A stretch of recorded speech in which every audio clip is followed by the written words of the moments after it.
वालेकुम बच्चों, कैसे हैं आप। आज का हमारे सबक का उन्वान है इकाई का कायदा। तो बच्चों सबसे पहले मैं आपको बताऊंगी इकाई किसे कहते हैं। इकाई से मुराद है एक का, यानी एक की कीमत। तो बच्चों जब हमें बहुत सारी चीज़ों की तादाद दी गई हो और एक चीज़ की कीमत भी दी गई हो, तो हमने बहुत सारी चीज़ों की कीमत मालूम करनी हो तो हम क्या करेंगे, ज़रब का अमल। मिसाल के तौर पे हमारे पास सवाल है, एक किताब की कीमत है 20 रुपये और अब हमने 10 किताबों की कीमत मालूम करनी है।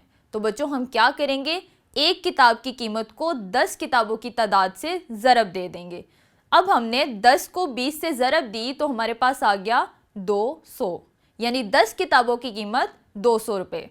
तो बच्चों अब मैं आपको बताऊंगी कि जब बहुत सी चीज़ों की कीमत दी गई हो और हमने एक चीज़ की कीमत मालूम करनी हो तो हम क्या करेंगे।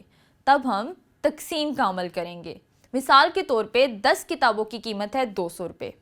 अब हमने एक किताब की कीमत मालूम करनी है। तो बच्चों अब हम क्या करेंगे, 200 को 10 पे तकसीम कर देंगे तो हमारे पास एक किताब की कीमत आ जाएगी 20 रुपये। तो बच्चों अब हम अपने लेसन को दोहराते हैं। जब हमें एक चीज़ की कीमत दी गई हो और हमने बहुत सी चीज़ों की कीमत मालूम करनी हो तो हम ज़रब का अमल करते हैं, और जब हमें बहुत सी चीज़ों की कीमत दी गई हो और हमने एक चीज़ की कीमत मालूम करनी हो तो हम तकसीम का अमल करते हैं। उम्मीद है आज का लेसन आपको बहुत अच्छे से समझ आ गया होगा। अपना ख्याल रखिएगा। अल्लाह हाफ़िज़।